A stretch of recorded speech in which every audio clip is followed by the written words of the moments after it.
如果明天你账户里突然多出5000万，你第一件事做什么？先别急着回答。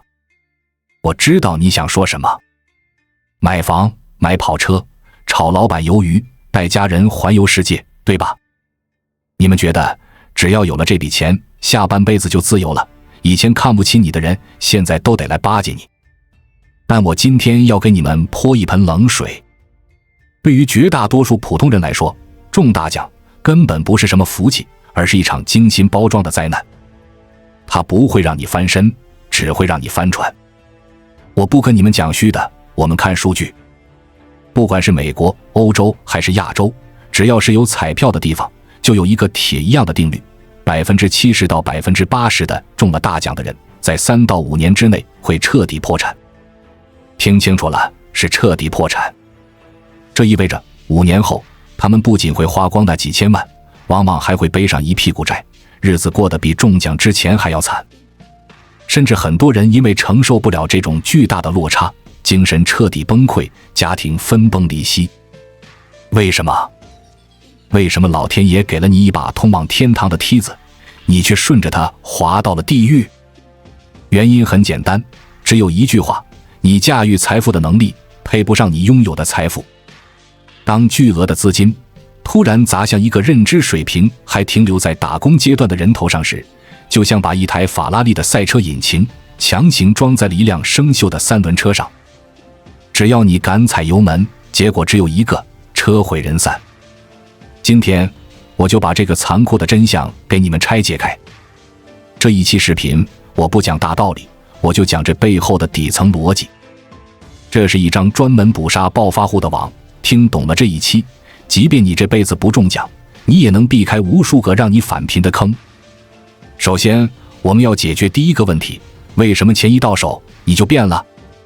很多人说我有定力，如果我中了奖，我就存银行吃利息，雷打不动。别天真了，现在的你这么想，是因为你还没有看到那串数字。当那笔钱真的到了账，你的大脑生理结构会瞬间发生变化。人类进化了几百万年，我们的基因里写满了对资源稀缺的恐惧。在古代，如果一个人突然得到了一大堆食物，他的第一反应是什么？是立刻吃掉，因为没有冰箱，存不住。这种立刻享受的本能深深刻在你的骨髓里。当你还是个普通上班族，每个月拿着固定的薪水，你的消费习惯是被你的收入训练出来的。这杯咖啡多少钱？那顿饭多少钱？你心里有杆秤，这叫量入为出。但是当几千万现金突然出现，这杆秤瞬间就断了。在心理学上有个著名的概念叫心理账户。你辛苦加班赚来的钱，在你心里是血汗钱，你会精打细算，买颗菜都要降价。但是彩票中来的钱，在你的潜意识里被归类为意外之财，或者是天上掉下来的馅饼。对于意外之财，人的痛感极低。花工资你会心疼，花奖金你会大方，而花彩票赢来的钱，你会觉得那根本不是钱，那就是个数字游戏。于是你会产生一种最可怕的错觉，这笔钱是花不完的。你开始换大房子，买豪车，你觉得这几千万怎么花都够了。可是你忘了，豪车需要保养、保险，大别墅需要交税、物业费、维护费、取暖费。这些后续的支出是长期的，每个月都要掏得真金白银。而你的彩票奖金是一潭死水，是一次性的。你用一笔一次性的收入去支撑一个永久性的贵族生活方式，这就是所有破产的开端。这时候你的大脑已经被快乐激素淹没了。你买东西不再看价格，你开始追求所谓的排场。更要命的是，这种快乐是有耐药性的。以前你买个新手机能开心1个月，现在呢？你买了跑车，开心了1个星期，然后你买了游艇，开心了3天。为了维持这种快感，你必须不断地买更贵的东西，玩更刺激的项目。这就像一个无底洞，多少钱填进去都听不到响声。很多人破产，不仅仅是因为自己乱花，更是因为被吃绝户了。这就要讲到第二个残酷的逻辑：社会关系的围猎。有句话说得好，穷在闹市无人问，富在深山有远亲。这话听起来俗，但这就是最真实的人性博弈。当你还是个普通人的时候，你和你身边的人关系是平衡的。但是当你拥有了巨额财富，这种平衡被彻底打破了。在你周围人的潜意识里，你的钱不是你劳动所得，而是运气所得。如果你是靠辛苦创业赚的1个亿，别人会嫉妒，但也会敬畏，因为那是你的本事。但如果你是靠彩票中了1个亿，在他们眼里，这笔钱是无主之物，是你捡来的。既然是你捡来的，为什么不能分我一点？见者有份，这虽然是流氓逻辑，但在巨大的利益面前，这就是人性。你的7大姑8大姨会突然全部冒出来。如果你不信，你可以去搜搜那些新闻。有的亲戚说孩子上学差钱，有的说老人生病要做手术，有的说做生意周转不灵。借钱的理由千奇百怪，但目的只有一个，分你的钱。这时候你给还是不给？给，这就是个无底洞。你给了张三，李四就会来要。你给了5万，下次他们就敢要50万。因为在他们看来，这钱对你来说是9牛1毛，你不给就是忘恩负义，就是小气。不给，那更惨。你瞬间就会从众星捧月的财神爷变成众叛亲离的守财奴。那些曾经跟你称兄道弟的人，会用最恶毒的语言攻击你。甚至在某些极端的案例里，亲人之间会反目成仇，为了钱大打出手，闹上法庭。你会发现，原来的亲情、友情，在这一堆钞票面前显得那么脆弱。这还只是亲戚，更可怕的是那些所谓的新朋友。当你有了钱，你身边会突然多出一群特别懂你、特别会说话的好哥们、好闺蜜。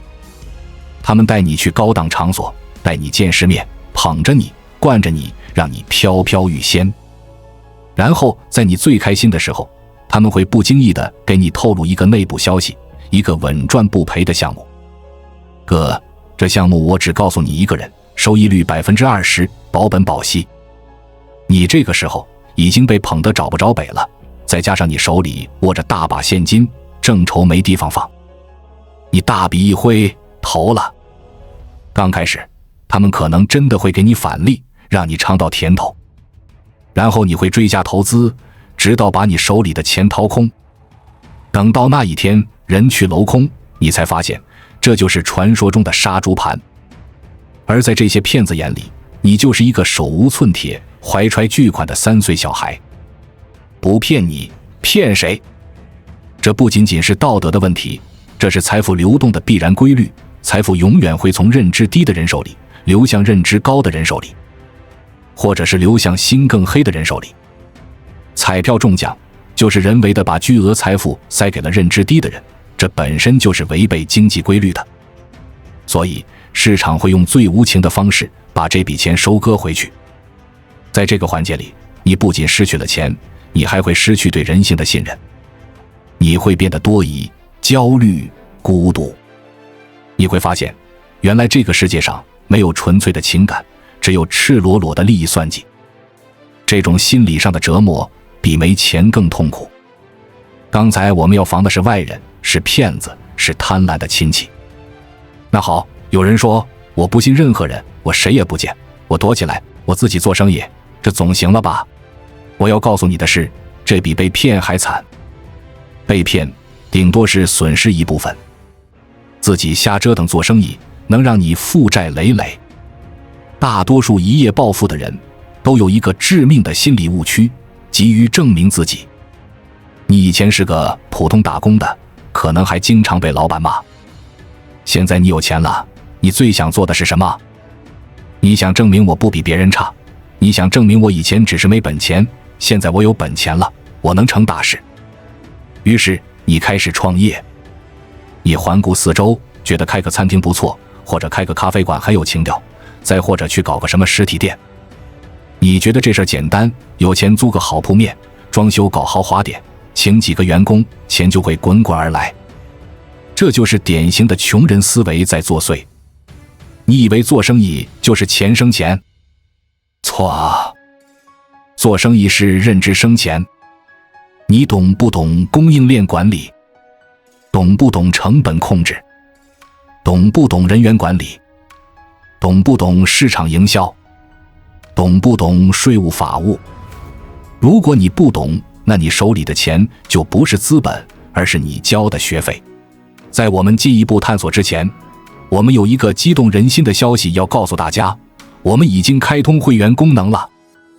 现在您可以加入我们的会员大家庭，享受会员专属影片和更多独家内容。别忘了关注才知道，并点击小铃铛，我们将继续揭示更多关于金钱的真相，祝你迅速实现财务自由。而且这学费贵得离谱，商业世界是非常残酷的，那些在市场上摸爬滚打几十年的老狐狸都在盯着你。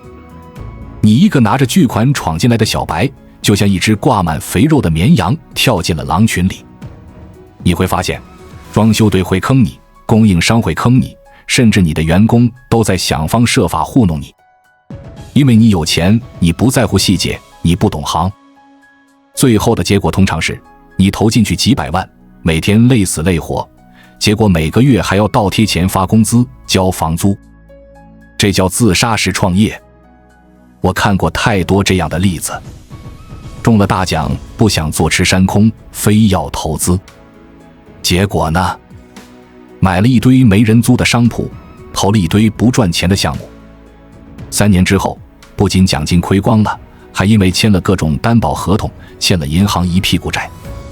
记住这句话，凭运气赚来的钱，最后都会凭实力亏掉。如果你不懂投资，最好的投资就是不投资。但在那个狂热的心态下，没人能听得进去这句话。除了乱做生意，还有一种更隐蔽的破产加速器，那就是买错东西。很多人有钱后的第一反应就是买房子，这听起来似乎没错，亚洲人都有买房情节，觉得那是硬通货。但是买房和买房是不一样的，真正的富人买的是资产，而暴发户买的是负债。什么叫资产？能把钱放进你口袋里的东西叫资产。什么叫负债？把钱从你口袋里往外掏的东西叫负债。你花2000万买了一栋超级豪华的海景别墅，自己住，你觉得这是资产吗？在富人的账本里，这是标准的负债。为什么？因为这栋别墅不会给你带来1分钱的收入，反而像一台碎钞机。你需要交高额的房产税，在很多国家，你需要支付昂贵的物业费，你需要请园丁、保洁、维护泳池。如果你在那儿住，每个月的水电费都是天文数字。如果你不住，房子会折旧，会老化。这栋房子每分每秒都在吸你的血。很多中奖者最后破产，就是因为买了太多这种看起来值钱，实际上吸血的豪宅和豪车。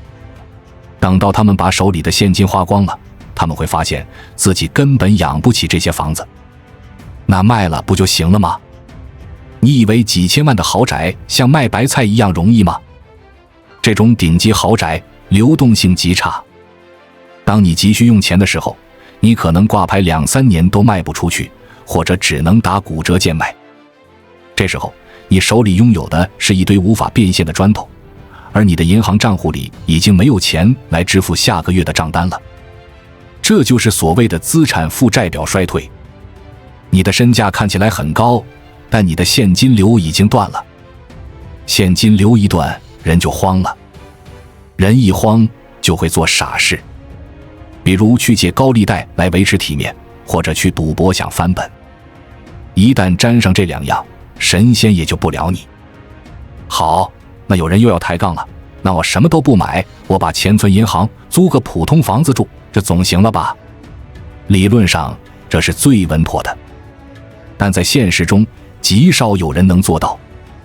因为还有一把隐形的镰刀悬在你头上，那就是通货膨胀。当你拥有几千万现金的时候，你会比普通人更焦虑，因为你看着物价在涨，看着钱在贬值，你心里会有一种巨大的恐慌。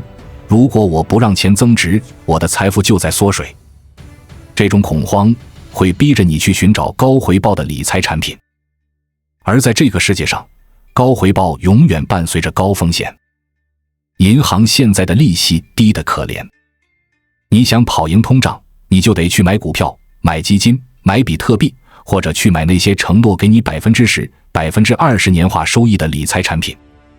可是，作为一个普通人，你具备分析宏观经济的能力吗？你具备看懂财报的能力吗？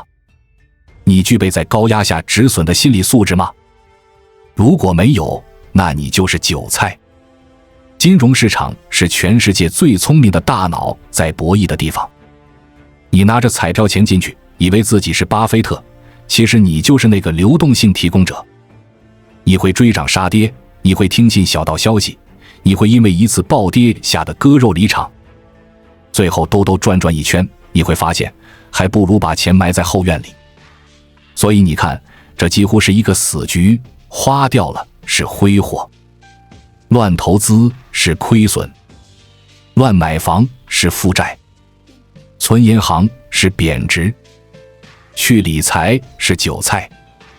为什么会这样？因为从本质上讲，你依然是一个穷人。别生气，我说的穷不是指你银行卡里的数字，而是指你的思维模式。真正的有钱人，他们不是因为有钱才变富，而是因为拥有富人思维才变有钱。他们懂得利用杠杆，懂得利用别人的时间，懂得利用规则。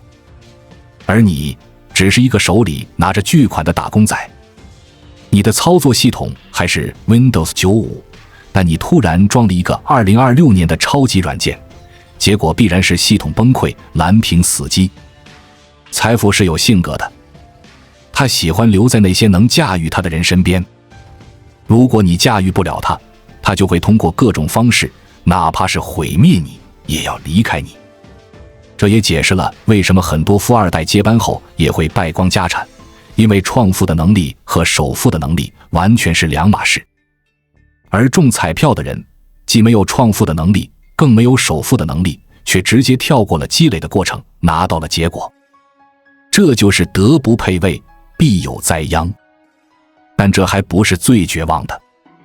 最绝望的是，当你在这个过程中挣扎的时候，你的心态已经回不去了。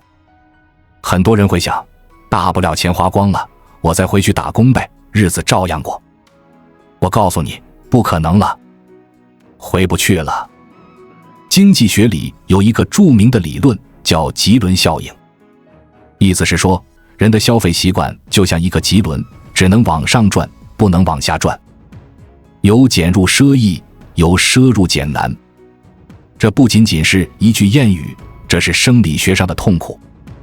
当你习惯了坐头等舱，习惯了不用排队，习惯了住5星级酒店，习惯了周围人的笑脸相迎，再让你回到那个拥挤的地铁，吃几十块钱的盒饭，面对老板的臭脸，你的身体会产生剧烈的排斥反应。这种排斥不是你矫情，是你的感官已经被升级了。曾经你能忍受的噪音、拥挤、粗糙，现在会变成一种折磨。更可怕的是，你的钱虽然花光了，但你的生活惯性还在继续。你已经在这个所谓的富人圈子里混了几年，你的孩子在读贵族学校，你住着高档社区。当你没钱的时候，你第一反应不是卖房退学，而是撑。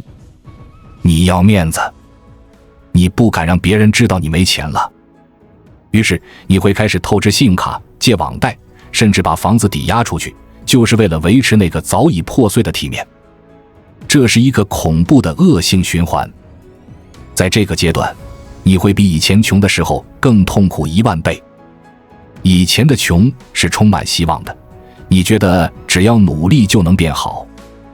现在的穷是充满绝望的，因为你见识过顶的风景，却重重地摔了下来。这种落差感会彻底击碎一个人的尊严。很多中奖者为什么最后结局那么惨？因为他们接受不了这种落差，他们宁愿活在谎言里，也不愿意承认自己失败了。直到最后，债主上门，房子被法拍，妻离子散，他们才会被迫面对现实。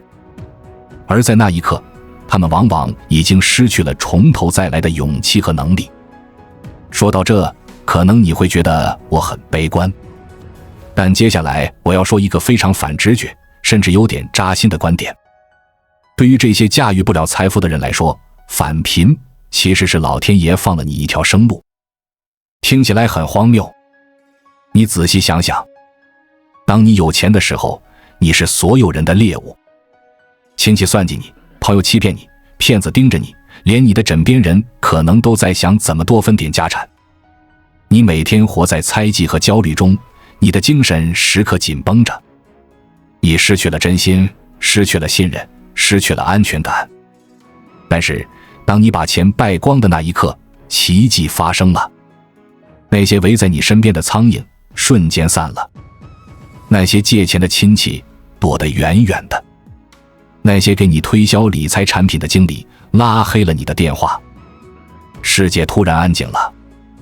你终于看清了谁是真朋友，通常一个都没有，谁是假情谊。虽然你没钱了，但你也不再是猎物了，你安全了。我看过很多采访，那些最后破产的中奖者在谈到这段经历时，很多人竟然说了一句：我现在反而觉得轻松了。因为那个压在他们身上名为巨额财富的大石头终于卸下来了，他们终于可以睡个安稳觉了，不用担心谁来害他，不用担心通货膨胀，不用担心股市崩盘。这是一种多么讽刺的解脱。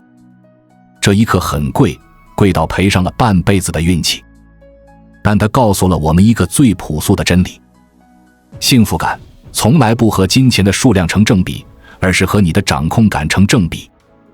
当你拥有的东西超过了你的掌控能力，它就不是你的资产，而是你的负担，甚至是你的灾难。如果你屏幕前的你真的运气爆棚，中了5000万，或者家里拆迁分了几套房，作为一个普通人，到底该怎么做才能打破这个必死的魔咒？我不教你如何投资，因为你学不会。我不教你如何创业，因为那是找死。我只教你一套防守系统，这套系统不求增值，只求保命。建议你拿小本子记下来，这可能是你这辈子听过最值钱的建议。第一条，绝对的沉默。从你知道中奖的那一秒开始，闭上你的嘴，不要发朋友圈，不要告诉同事，不要告诉7大姑8大姨，甚至如果你的配偶心理素质不过关，连配偶都先不要告诉。在这个世界上，除了你的父母，可能还要打个问号，没有人真心希望你突然暴富。人性的嫉妒是会吃人的。你去领奖的时候，全副武装，戴头盔，戴口罩，别让人认出你。领完奖，换个城市，把原来的电话卡拔了，换个新号码。隐身是你最大的保护色。第二条，设置冷静期。拿到钱，第一件事做什么？什么都别做，把钱存进几家国有大银行，存死期，或者买最安全的国债，锁死半年到1年。这段时间你照常上班，照常吃路边摊。为什么要这么做？因为你要让你的多巴胺冷却下来，你要度过那个狂躁期。在这半年里，你会经历无数次想辞职、想买车的冲动。忍住，等到半年后，你的心态平复了，你再来思考这笔钱怎么用。这个时候做的决定才是理性的。第三条，建立防火墙。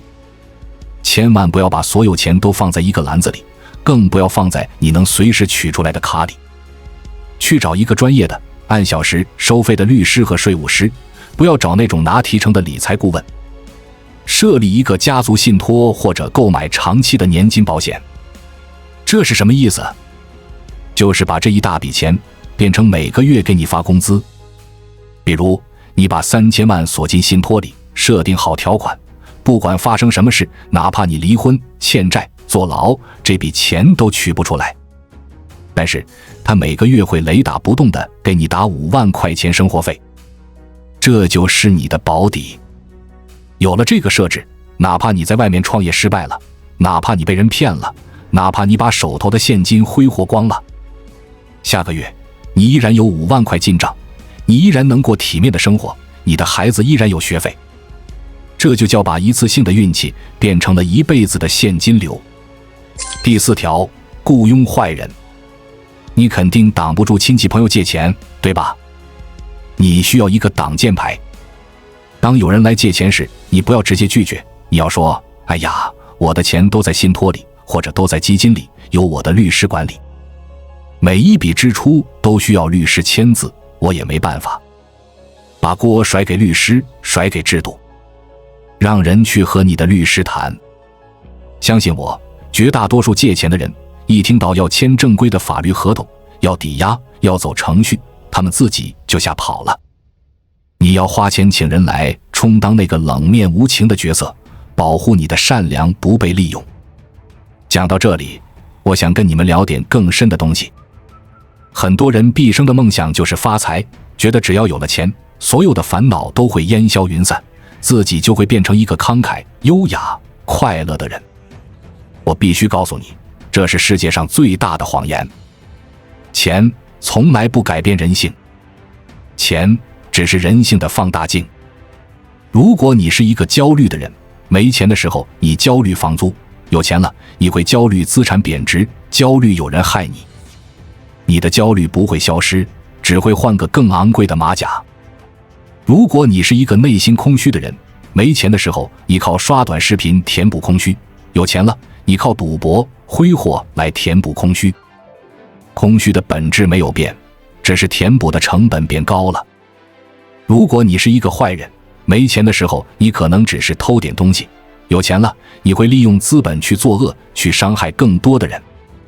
反过来，只有你本身是一个内心强大、自律、有爱心的人，钱到了你手里才会变成温暖他人的工具，变成保护家人的铠甲。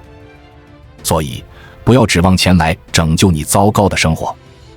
如果你现在过得一团糟，给你1个亿，你的生活只会变成一场更轰动的一团糟。那些中奖后破产的人，他们缺的从来不是钱，他们缺的是一个完整的自我。他们像是一个个巨婴，突然被塞进了一件大人的西装里，看起来光鲜亮丽，走2步就摔了个狗吃屎。我也知道，屏幕前的你可能绝大多数这辈子都不会中彩票。那我们今天讲了这20-30分钟，是不是废话？绝对不是。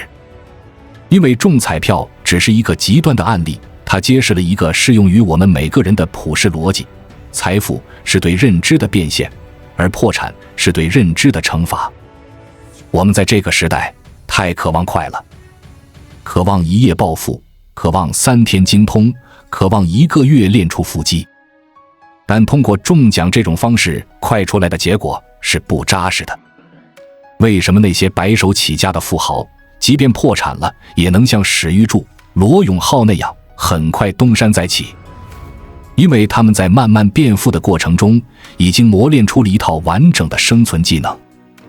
他们懂管理，懂人性，懂市场，懂风险控制。这些能力是刻在脑子里的，谁也拿不走。钱没了，能力还在，随时能把钱赚回来。